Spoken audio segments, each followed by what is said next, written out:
She looked me straight in the eye and said, "You don't belong here." This was at the wedding I paid for in full. I didn't argue. I just smiled and made a few calls. The next day, they walked into an empty venue. No food, no flowers, no wedding. You don't humiliate me and expect a happy ending. You know that feeling when you pour your entire heart, your energy, and over $30,000 into someone else's dream? That's what I did for my brother's wedding, every single detail, down to the damn chair covers. But the moment I arrived, his bride looked me dead in the eye and spat, "You don't belong here." They expected tears, maybe a scene, but what they got instead was a calm smile, a quiet walk to my car, and a phone call that obliterated their entire dream. And, trust me, the part where the guests show up to an empty venue? That's not even the best part. My name is Claire Preston. I'm 38, single, and run a successful accounting firm in Portland. On paper, you'd probably say I had it all together. A good income, a quiet home, no major scandals. But if you asked my family, I was always just the responsible one, never the favorite. And there's a world of difference between those two. Growing up, my younger brother Daniel was the son our family revolved around. He was the baby, the golden boy. Smart? Not particularly. Hardworking? Only when he felt like it. But charming? Always. Even when he forgot to feed the dog or brought home detention slips, he was met with excuses. "He's just a boy," my mother would say, laughing it off. Let him be. You were never like that, Claire. No, I wasn't. Because I wasn't allowed to be.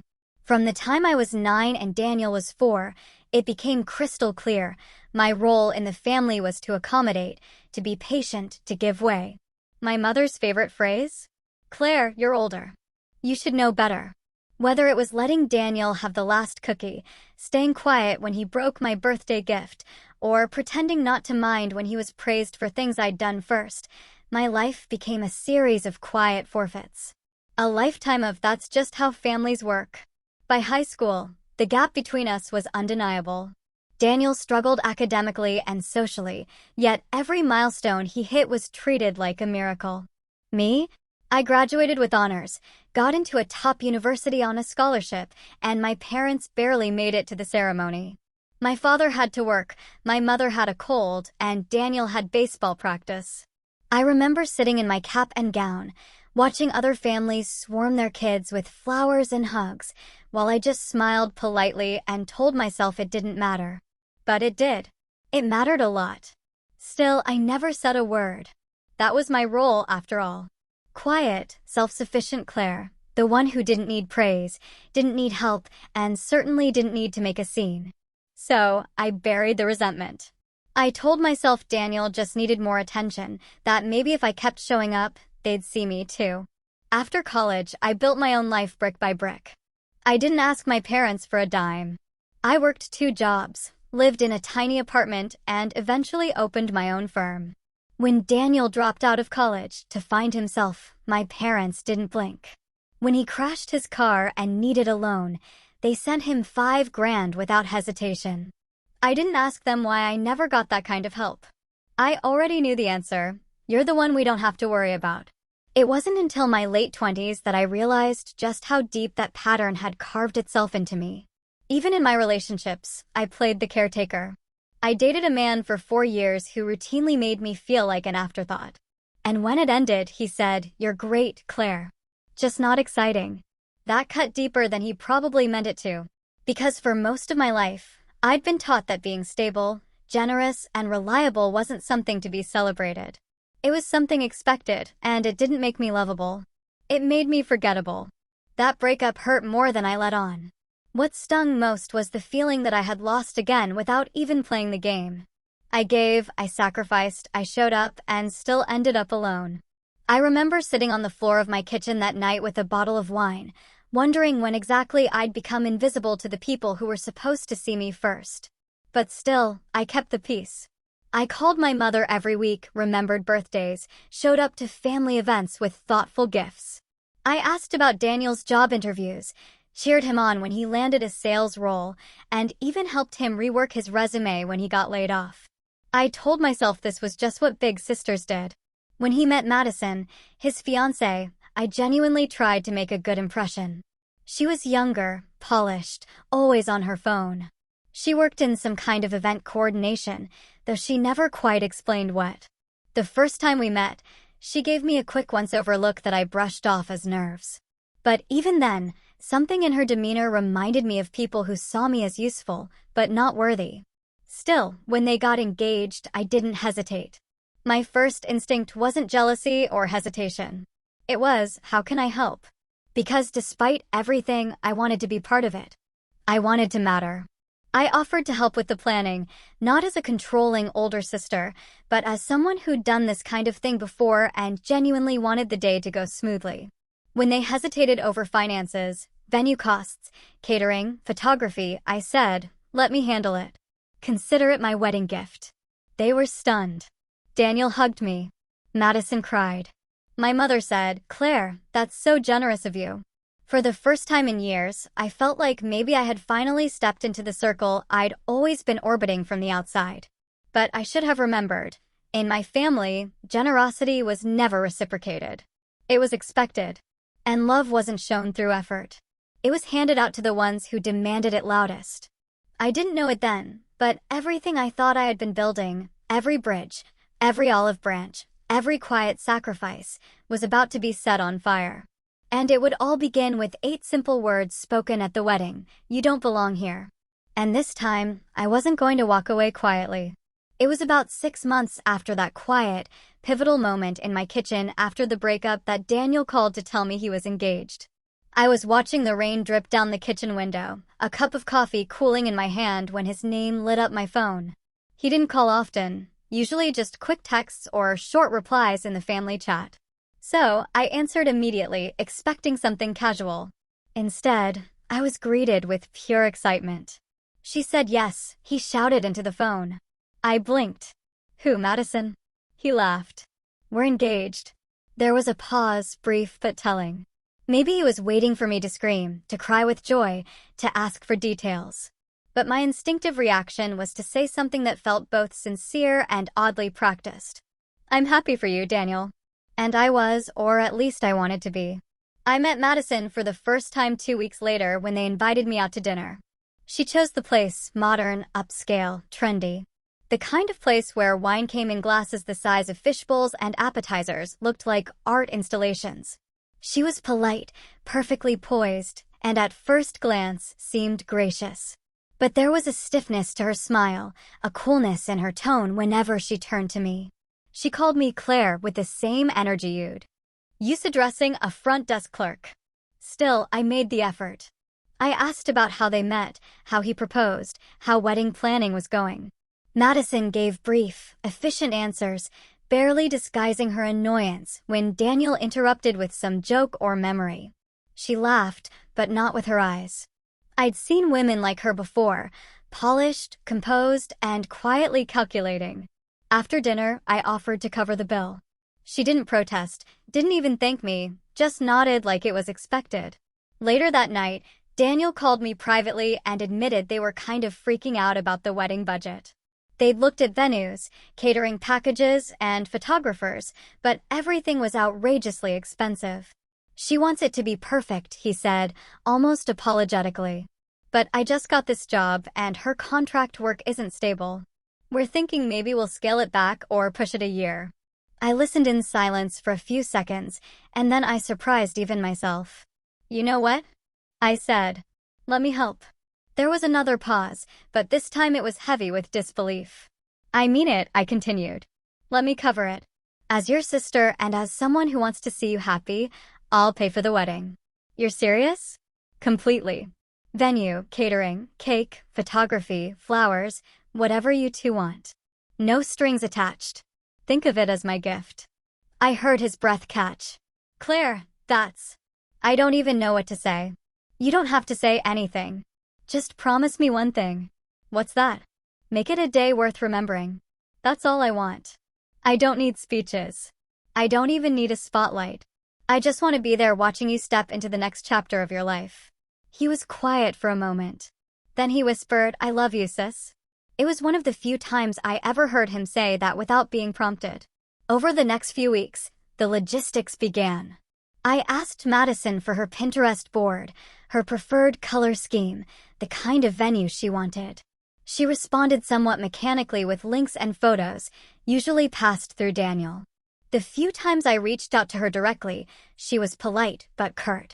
I chalked it up to wedding stress. I signed the contracts, paid the deposits, and made sure all vendors had my name, my number, and my email as the primary point of contact.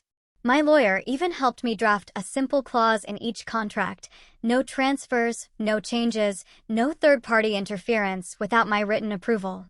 Not because I expected betrayal, but because after a lifetime of being the background character, I'd learned to prepare for the unexpected.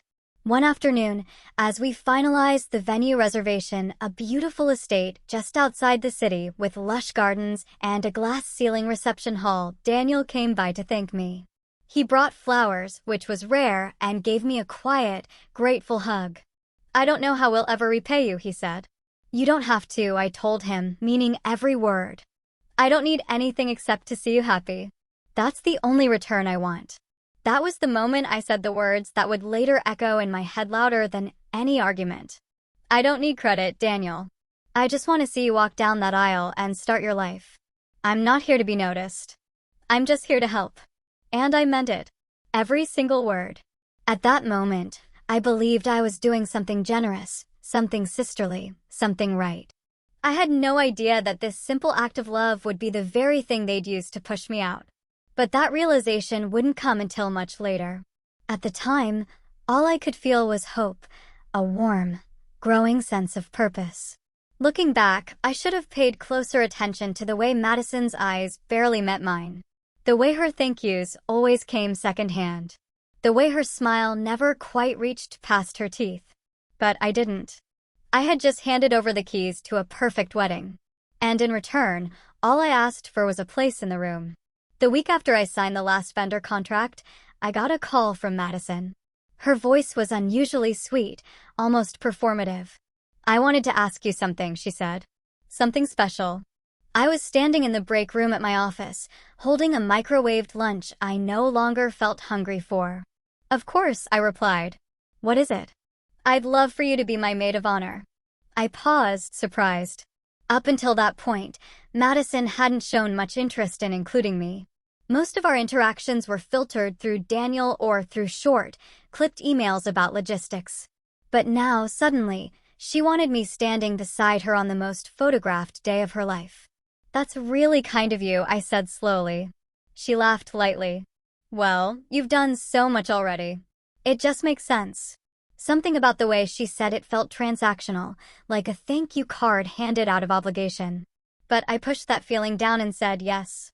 Over the next few weeks, I threw myself into the role. If I was going to be included, I'd show up fully. I took notes from wedding blogs, filled out spreadsheets for the rehearsal schedule, helped research hairstylists and florists. When she wavered on colors, I mocked up mood boards in shades of lilac and sage, tones she'd once said were elegant. I even offered to book a professional makeup trial for her and the bridesmaids, paying for it myself when the quote came back higher than expected. She barely responded to any of it. Sometimes I'd send an idea, an elegant centerpiece, a new vendor option, a sweet speech outline, and all I'd get back was a thumbs up or a flat thanks. Other times, I'd find out she had already made decisions behind my back. I spent 2 hours organizing potential poses for a bridal photo shoot, only to discover she had booked someone else with a completely different vision. When I brought it up to her, trying to keep my tone light, she just said, "Oh, I didn't want to bother you with all the little details." I smiled and said I understood, but I didn't. Daniel wasn't much help either. I started to notice how often he avoided my calls or answered texts hours later with half-hearted excuses. "Sorry, things are crazy," he wrote one afternoon. "We'll loop you in soon," he said another time. Once, when I dropped by their apartment unannounced to drop off fabric samples, Daniel opened the door, saw me, and hesitated for just a moment. But it was enough. Inside, Madison was laughing on a video call with someone. The mood was light, airy. My presence shifted the energy. She muted the call, stood, and smiled too wide. "Claire, you should have told us you were coming." "I didn't think I had to." They exchanged a quick glance, then offered me some water. I stayed for 10 awkward minutes, pretending not to notice the tension. Later that night, I sat on the edge of my bed, scrolling through the bridesmaids group chat Madison had added me to. Most of the planning and decisions seemed to be happening there without my input. I saw a photo of new bridesmaids' dresses in a completely different color than what we'd agreed on. No one had said a word to me. I texted Daniel privately, "Hey, just checking. Are we still going with lilac?" The group chat says, "Blush now." He didn't reply until the next day. "Yeah." Madison changed her mind. "Sorry, it all happened quickly." Something was shifting, and I could feel it. Not in a dramatic lightning strike kind of way. It was slower, colder, like a door quietly closing behind me while I was still standing inside the room. I decided to be direct. I called them both on a Sunday morning and asked if we could talk. We met at a coffee shop downtown. Madison was dressed immaculately, as always, with a sharp white blazer and lipstick that matched her manicured nails. Daniel looked tired, fidgeting with the lid of his coffee cup. I took a breath. "I just wanted to ask, is everything okay?" Daniel glanced at Madison. She didn't look at him. Her eyes stayed on her drink. I feel like I'm stepping on toes lately," I continued, choosing my words carefully. "You two have been distant, and some decisions are happening without me." Madison looked up, her smile polite but empty. "Claire, we appreciate everything you've done. Truly. But wedding planning is stressful, and sometimes things move fast. You don't need to take it personally." "I'm not upset," I said gently, just confused. "I thought we were a team on this." Daniel finally spoke. "It's nothing, Claire. Honestly, you've done more than enough. Don't stress about it." That should have reassured me, but it didn't. I sat back in my chair, holding my coffee with both hands like it might anchor me. I nodded, smiled, and said I understood. But as I drove home that afternoon, my chest felt heavy. Something wasn't right. I couldn't put my finger on it, but the pieces weren't adding up. Still, I told myself I was probably overthinking. Maybe I was just tired. Maybe it was normal for brides to get controlling, for grooms to tune out, for things to feel messy before the big day. So I let it go because at that point, I still believed the best in them, and I still believed I had a seat at their table. A week passed after that coffee shop meeting. I had convinced myself things would level out, that maybe I had been overthinking, that the awkwardness would fade once the stress of wedding planning settled. So I kept checking the group chat, occasionally shared an idea, and tried to remain hopeful. Then one evening, as I was cleaning up dinner and scrolling through my phone, I saw it. Madison had just posted a new photo on Instagram. It was a bright, heavily filtered selfie of her and another woman I vaguely recognized from one of the bridal fittings. They were holding champagne flutes, all glammed up, standing under a string of fairy lights. The caption read, "My maid of honor. Couldn't imagine this day without you." My hands froze mid-scroll. I read it again, then a third time, thinking maybe I had misunderstood. But the meaning was painfully clear. It wasn't me. No call, no message, no explanation. Replaced publicly, quietly, as if I had never been part of it in the first place. I sat there staring at the screen, heart pounding. I scrolled through the comments, people congratulating Madison, complimenting the new maid of honor. Not a single mention of me, not a word about the switch. I was erased without warning. I called Daniel immediately.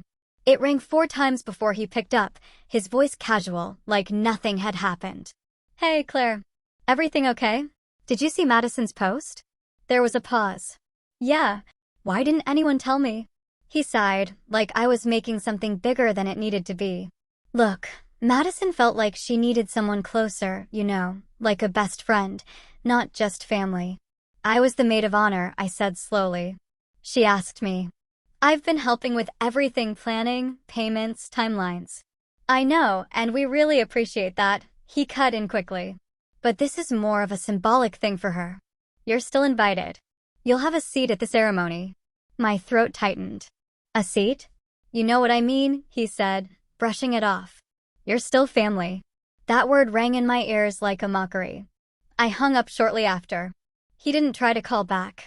That night, I lay in bed, unable to sleep, staring at the ceiling while the weight of it all pressed down on my chest. It wasn't just about the title. It was about being discarded without so much as a conversation. About being used for my support, my time, my money, then cast aside when the spotlight came. The next day, I drove over to see my mother. I needed something, support, understanding, anything. She was sitting in her armchair, flipping through a magazine, when I told her what had happened. Her reaction was not what I expected. She sighed, didn't even look up. "Claire, don't make this about you." "I'm not. But don't you think it's strange that she didn't even tell me?" "She's under stress. It's her big day. Maybe she just needed someone she's known longer." "I've paid for everything, Mom. And that was generous of you, but you did it out of love, right? So, don't hold it over them. Sometimes it's best to just let things go. As long as the wedding happens peacefully, that's what matters." Her words stung in a different way. They confirmed what I had always known but never wanted to face.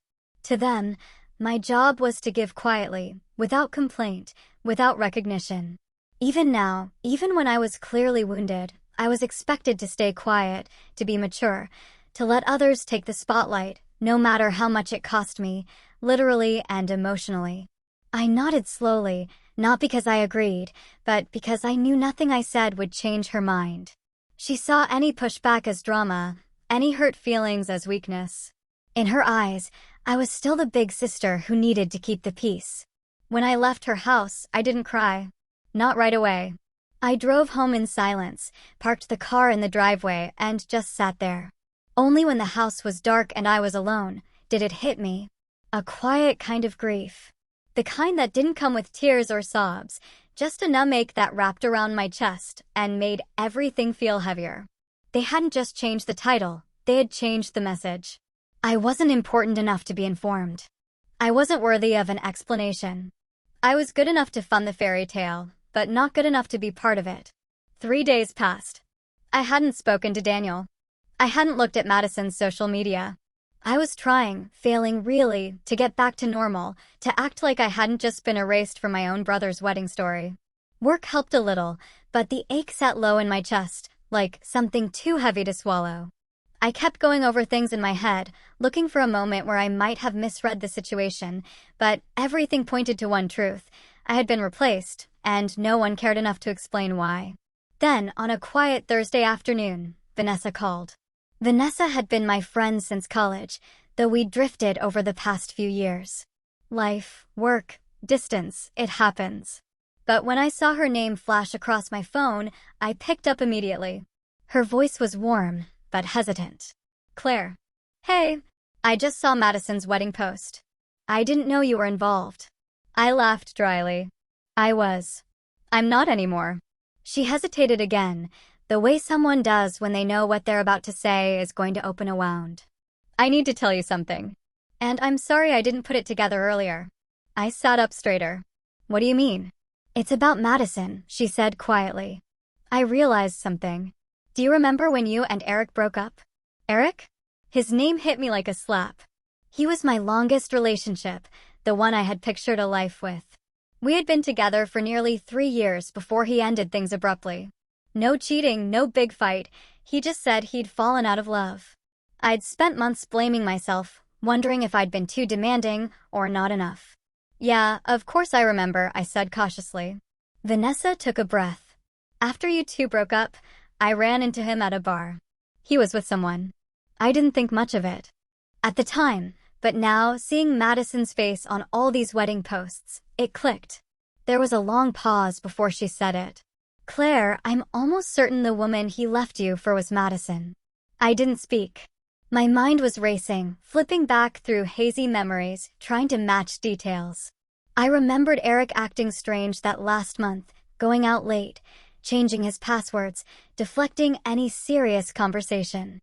I remembered one time he left his phone face down on the counter, and when it lit up, I'd seen a name I didn't recognize. M.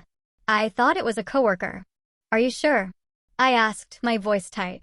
"I'd bet on it," Vanessa said. "And the timing matches." She was living in the same neighborhood, working at that marketing firm downtown. "I should have told you sooner. I just didn't connect the dots." Everything around me suddenly felt louder, the fridge humming, a car passing outside, the tick of the clock on the wall. I felt cold. She knew who I was, I said, almost to myself. What? Madison, I whispered. She knew I was Eric's ex from the beginning. She knew I was Claire. My heart pounded in my ears. Images raced through my mind, her polite smiles, her distant eyes, the way she'd always been just a little too composed, too rehearsed. I thought she was simply uptight, but now I saw it for what it was, control. She had played a long game. She hadn't just removed me from the bridal party out of preference. She had never wanted me there to begin with. She knew who I was and still said yes when Daniel introduced us. She let me fund her entire wedding, knowing full well what she had done to me years before. I stood up, pacing, adrenaline beginning to rush in my limbs. There were no more excuses, no more brushing things aside. This wasn't an oversight. This wasn't a bride stressed about linens. It was deliberate. Everything, the sudden switch of maid of honor, the silence, the distance from Daniel, now made terrifying sense. She was never going to let me be part of that day. She had smiled through it all, played nice, just long enough to get what she wanted from me. And I'd given it willingly, believing we were building something honest. I clenched my jaw, shaking as I held the phone tighter. Vanessa was still on the line. Claire, I'm so sorry. Don't be, I said quietly. You just helped me see things clearly. And I meant it. Because now, for the first time since this mess began, I wasn't confused. I wasn't hurt. I wasn't questioning myself. I was angry. And anger, when you've spent your whole life being quiet, obedient, and overlooked, is dangerous. Because once you've been betrayed, truly betrayed, you stop asking questions. You start making decisions. I didn't sleep much that night. After Vanessa's revelation, I spent hours replaying old memories with new clarity. Madison's tight-lipped smiles, her constant sidesteps, the way she always seemed to know how far to stand to avoid any real connection. I realized I had misread everything. Madison hadn't merely excluded me. She had planned this patiently, calculatedly. She knew exactly what she was doing. The morning air was still when I woke up, my eyes gritty, but my mind frighteningly clear. I didn't cry. I didn't pace the room. I simply showered, dressed, and made a pot of coffee. I had a quiet day ahead, and I was going to make every minute count. The message came through just after 8 a.m. It was from Madison's number, though clearly composed in that sterile tone that masked cruelty with politeness, the kind that dressed exclusion in silk and made betrayal feel like formality. Hi, Claire. I hope you're well. After some discussion, Daniel and I have decided to keep the wedding small and intimate. We've decided not to include extended family or anyone outside the bridal party. We appreciate everything you've done, truly, and hope you understand. Best, Madison. I read it once. Then again. No call, no conversation, just a text. After all the planning, the payments, the hours spent reviewing floral arrangements and tasting cake samples, not even the decency of a phone call. And Daniel? Nothing. I waited 15 minutes before texting him directly. Is this true? No reply. Another hour passed. I stared at the last message I had sent him days ago and saw it still marked read. He had seen it. He had chosen silence. My phone buzzed again. Another message from Madison. Just to clarify, it's nothing personal. We just want to keep things simple and drama-free. We hope you can respect our decision and not bring unnecessary stress to the day. My thumb hovered over the screen. I didn't write a paragraph. I didn't ask questions. I replied with 5 words, then I'll play my part. I set the phone down, took another sip of my coffee, then reached across the kitchen counter and pulled out the neatly organized wedding folder I had built over the last few months. Every contract, every invoice, every deposit, every receipt. Each one printed in my name. Not Daniel's, not Madison's. Claire. I opened my laptop, pulled up the email threads, highlighted the vendor list, venue, caterer, florist, photographer, DJ, rentals, bakery, coordinator. I picked up the phone and called the venue first. A woman named Heather answered cheerfully. Good morning, Willow Heights Event Center. This is Heather. How can I help? Yes, I said calmly. This is Claire Whitmore. I'm calling regarding the Mitchell wedding on the 17th. I'd like to cancel the reservation. I understand the deposit is non-refundable. There was a pause. Heather's tone shifted slightly. Oh, I see. May I ask the reason? Change of plans, I replied. And as the sole contract holder, I'd like all correspondence to go through me. No one else is authorized to make updates. Understood. I'll send you a confirmation email within the hour. I thanked her and hung up. I exhaled slowly, then moved on to the caterer, then the florist, then the tent rental company. The DJ was confused but obliging. The photographer sounded surprised but professional. The bakery was polite, though slightly annoyed. Each call chipped away at what Madison and Daniel had spent months curating, but what I had truly built. Because they had crafted a fantasy, yes, but it was Claire who had funded it, signed it, secured it. And now, with a steady, surgical hand, I was dismantling it. Not with rage, not with screaming. With precision. By early afternoon, it was done. I stood in my kitchen, looking over the notes I had jotted down on a yellow notepad. A dozen names, crossed out, times noted, emails confirmed. I hadn't cried. I hadn't cursed. I had simply removed myself. And in doing so, I had removed everything else. They wanted me out of the picture. So be it. I would erase my presence so thoroughly they'd feel the cold of my absence like a windstorm. Because there's something people forget about the quiet ones. We don't explode. We don't perform. We calculate. And when the time comes, we make sure silence hits louder than any scream. The day before the wedding, my phone was quiet. Too quiet. I had half expected a text from Daniel, maybe a passive-aggressive message from Madison, but there was nothing. Just silence. I wasn't surprised. That silence wasn't peace. It was ignorance. They still didn't know. Somewhere around noon, it began. Daniel had gone to the venue to meet with the planner for a final walkthrough. It was supposed to be a brief stop, just to confirm setup and run through timing. Instead, he was greeted by a locked gate and a confused groundskeeper. No wedding here tomorrow, the man had said. The reservation was canceled days ago. Daniel thought it was a mistake. He made calls. No one picked up. He drove around to the back entrance, only to find the lawn bare. No tents, no floral trucks, no deliveries, no activity. Nothing. It hit him then, not just that something was wrong, but that everything was gone. He called Madison. She screamed before she even said hello.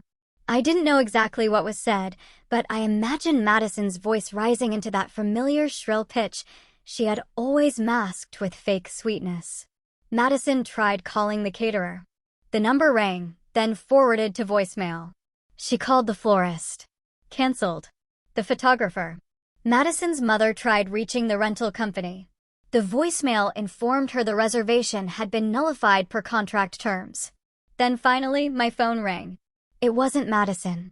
It wasn't Daniel. It was our mother. I stared at the screen as it vibrated. I let it ring once, twice. Then I answered. Her voice came through sharp and panicked. Claire, what did you do? I didn't answer right away. I took a breath, standing by the window of my apartment, watching the cars pass outside. What did you do? Her mother repeated, louder this time.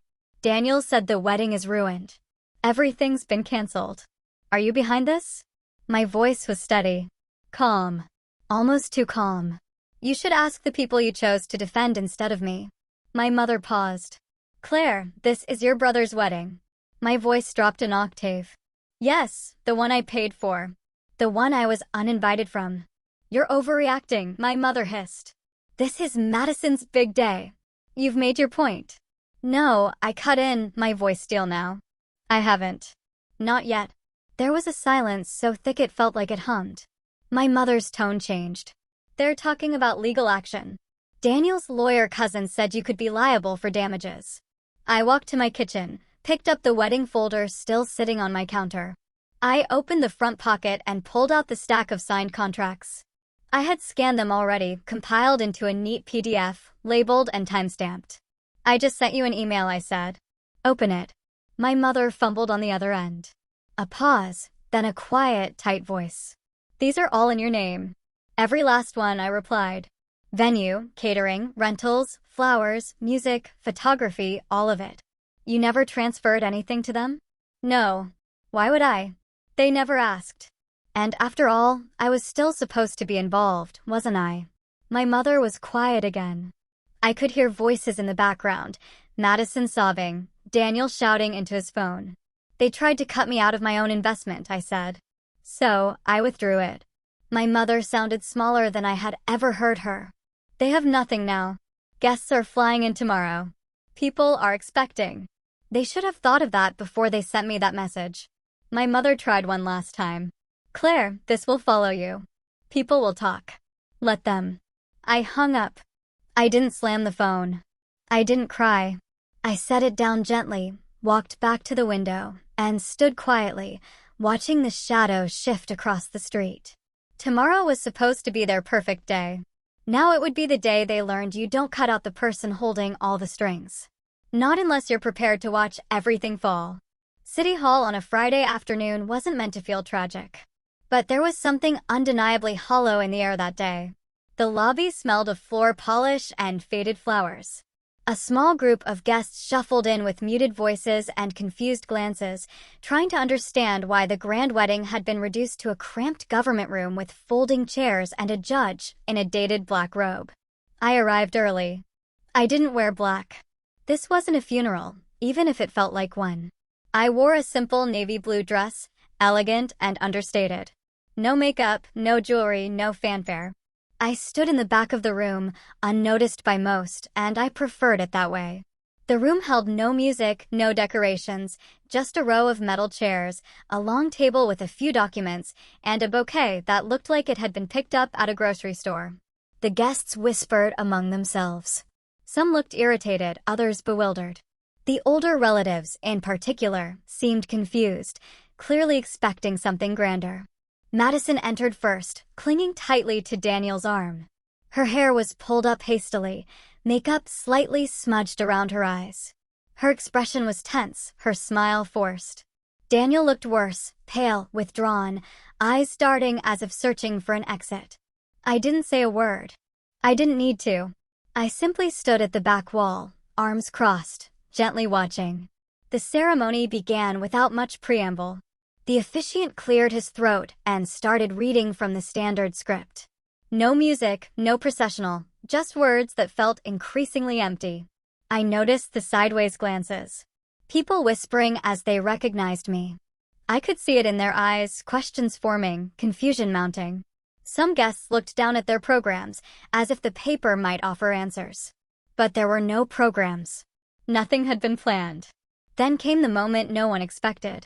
Beverly, Linda, Daniel, and my aunt stood up in the second row. 72 years old, widowed twice, with a personality that once got her banned from bingo night for aggressive honesty. She didn't raise her voice. She didn't need to. She simply looked at the bride and groom and said, "Is no one going to say anything?" The judge paused mid-sentence. Everyone turned. Madison froze. Beverly folded her arms. "You kicked out your sister. The one who paid for everything. She's standing right there, and we're just supposed to sit here and pretend this isn't humiliating." A sharp inhale swept the room. Daniel looked like someone had struck him in the chest. Madison opened her mouth, then closed it. Her face turned a shade paler. Beverly continued, unshaken. "I canceled my hip surgery to attend your wedding. I was told it would be at Willow Heights.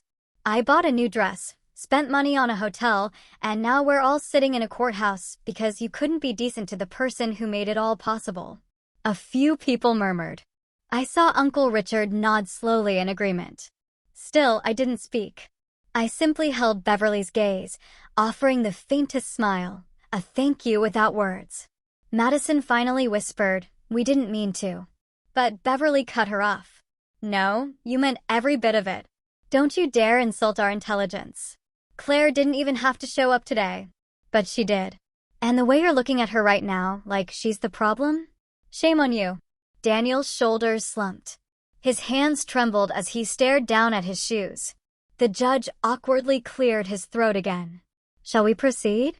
No one responded. I could have spoken then. Could have twisted the knife. But I didn't. I didn't need to. The room had turned, not in fury, but in disappointment, in quiet recognition that something had been lost that no vows could recover. The ceremony limped forward. The words were spoken. The papers signed. No applause, no joy, just a cold, bureaucratic ending to what had once been a dream. As the couple posed reluctantly for a photo outside City Hall, I stepped out the side entrance. I didn't linger. I didn't say goodbye. My silence was louder than any speech, and for once, Daniel wasn't the golden child. Everyone had seen the truth, and it had walked out the door in a navy dress, head held high. I didn't expect to go viral. I hadn't even known a video existed until my coworker texted me Monday morning with the words, "Girl, you're on TikTok, and it's glorious."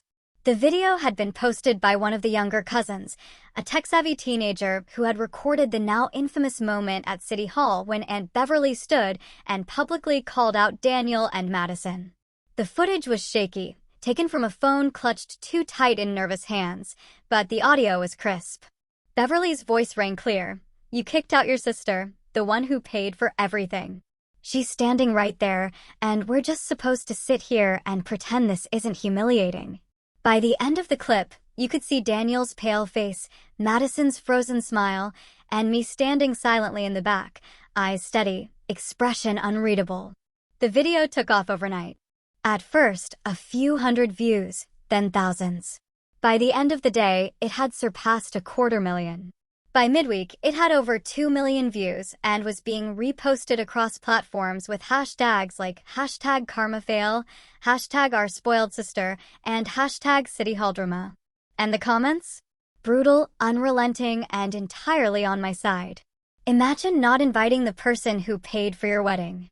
I'd cancel it too. She paid for everything and got kicked out? Nah, I'd burn it to the ground. Justice for Claire. The bride looks like she's about to cry because karma showed up in heels. Even major creators began stitching the video, reacting with outrage, support, and disbelief. A family therapist did a breakdown on the dynamics. A lawyer explained how I had every legal right to cancel. A popular financial influencer praised my restraint, calling it the quietest, coldest revenge and the most deserved. Madison's social media turned into a war zone. Her Instagram, once carefully curated with filtered photos and cheerful captions, was flooded with angry comments and sarcastic emojis.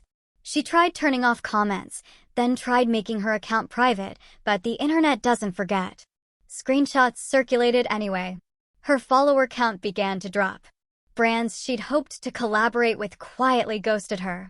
Even friends from her bridal party unfollowed her publicly, one of them captioning their action with "Can't stand behind that kind of behavior." Daniel didn't fare much better. While he wasn't very active online, his workplace was buzzing. The video had made it to a Reddit thread that one of his coworkers followed. And by Tuesday, someone had printed out a meme from the video and pinned it to the break room bulletin board. He walked into hushed conversations. People lowered their voices when he entered a room. One colleague joked during lunch, "Hey Dan, if I buy you coffee, do I get to sit with you or will I get uninvited next week?" Daniel didn't laugh. He stopped coming in by Thursday. I stayed quiet. I didn't comment. I didn't repost. I didn't defend myself or fuel the fire. I didn't need to. The world had already taken my side. What surprised me more was how my extended family responded. Some, of course, tried to stay neutral. Those who hated conflict or clung to the idea of forgiveness at all costs. But more and more began reaching out to me directly. Aunt Jean left a voicemail. "I always thought you were the backbone of that family. I see it now clearer than ever." Uncle Richard sent an email. "If you ever throw your own party, I want an invitation, and I'm bringing my checkbook." Even my father, stoic, difficult, rarely expressive, called one evening. He didn't apologize directly, but he said, "I didn't see it before. I do now. And I'm sorry you had to be the one to show us." For years, I had felt like a shadow in my own family. Someone expected to give, to support, to disappear when convenient. Now, for the first time, my absence had weight. My silence had power, and the world, quite literally, had taken notice. I didn't expect to see him again, at least, not this soon and not like this. It was a rainy Tuesday when Daniel showed up. No warning, no text, just a quiet knock on my front door. When I opened it, He stood there in jeans and a hoodie that clung damp to his shoulders, hands stuffed deep in his pockets, eyes red-rimmed and tired. I didn't say anything, just stepped aside and let him in. He didn't sit right away. He lingered by the entryway like a guest, unsure he was welcome. I returned to the living room and resumed folding laundry on the couch, not rushing, not performing, just letting silence stretch long enough to force him to gather courage. Finally, he spoke. I messed up. Still, I didn't answer. He tried again. You were right about her, about everything. I didn't look up, but he could tell I was listening. I knew she didn't like you, he said, voice quiet. Even before the engagement, she said you were intimidating, that you took over every room. She called you cold, distant, said you always made her feel like she was less than. I turned over a sweater in my lap. I said nothing. Daniel continued, pacing slightly. At first, I defended you. I told her you were just reserved, strong, but then she started asking me not to invite you to certain things. Said she wanted to keep the wedding small, simple, peaceful.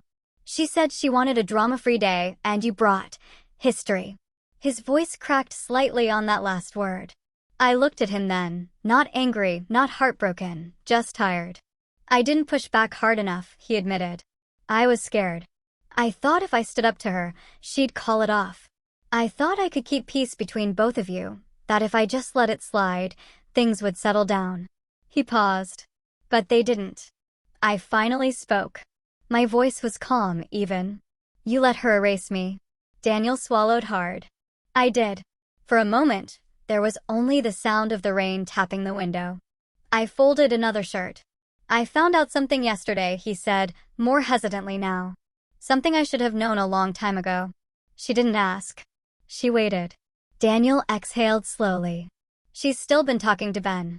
That made me still, just for a second. Ben. The name landed between them like an old wound splitting open. My jaw tightened, but I didn't interrupt.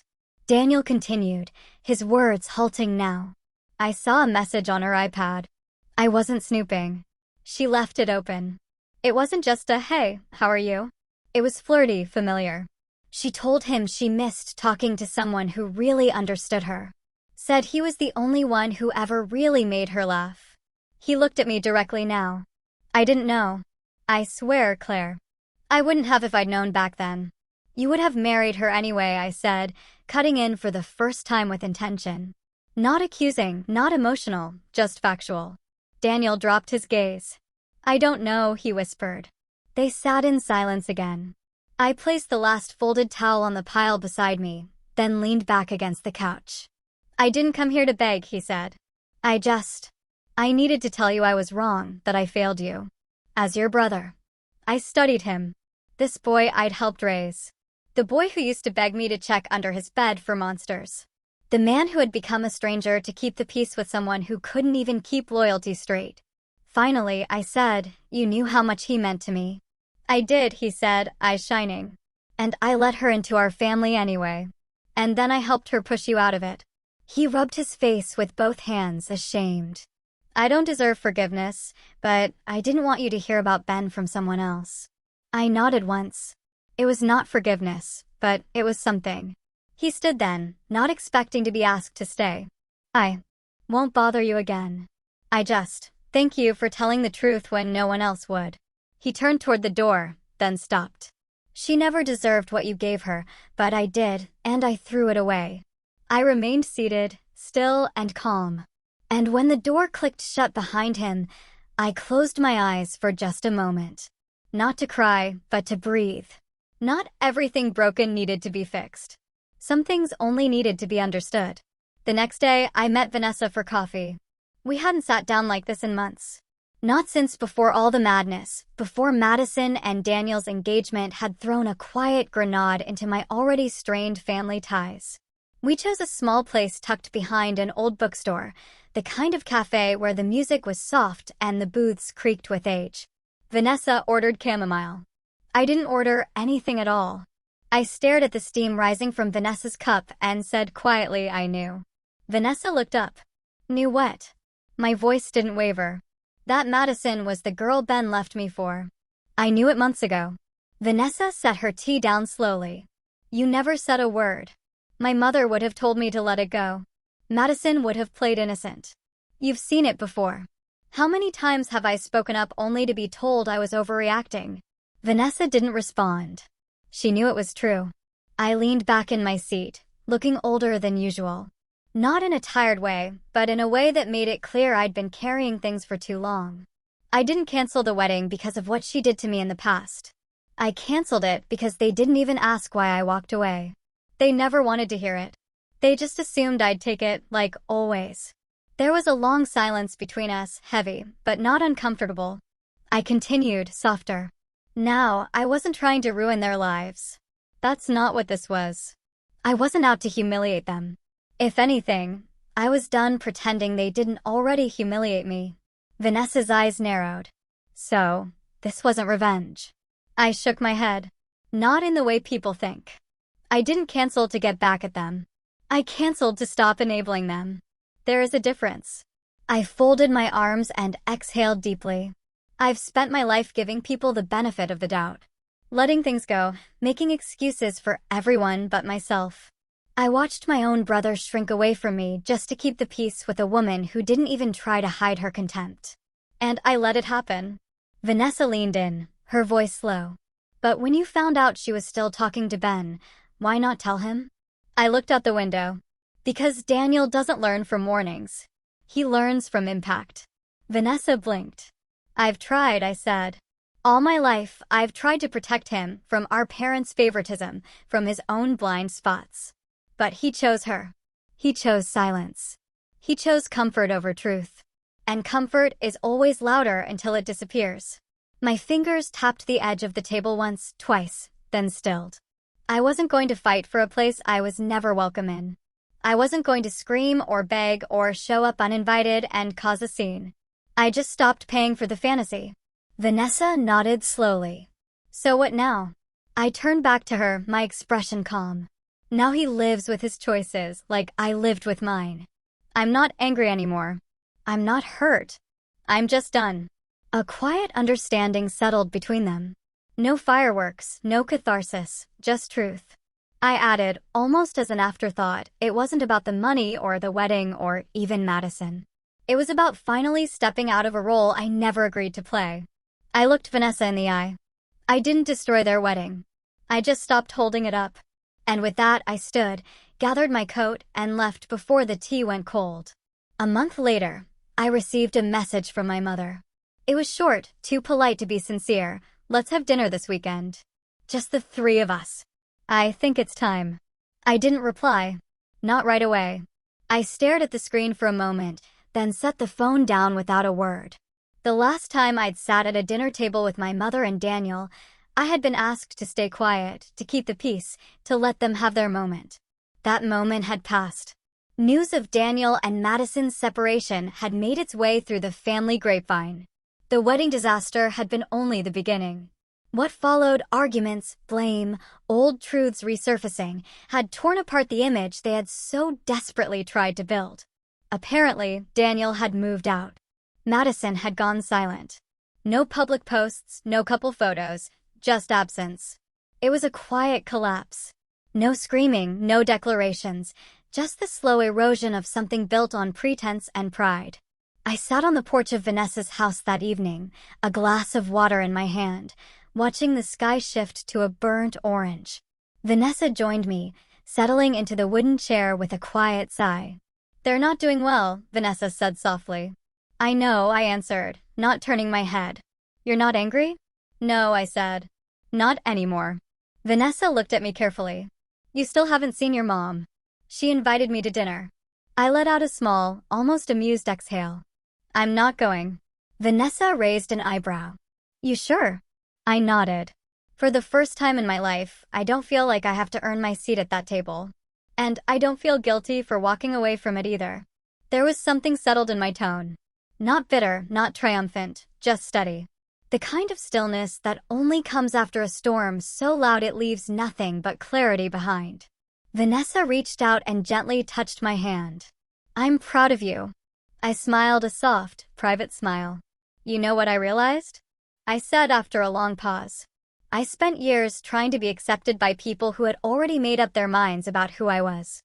I thought if I worked hard enough, gave enough, stayed quiet long enough, eventually I'd be enough.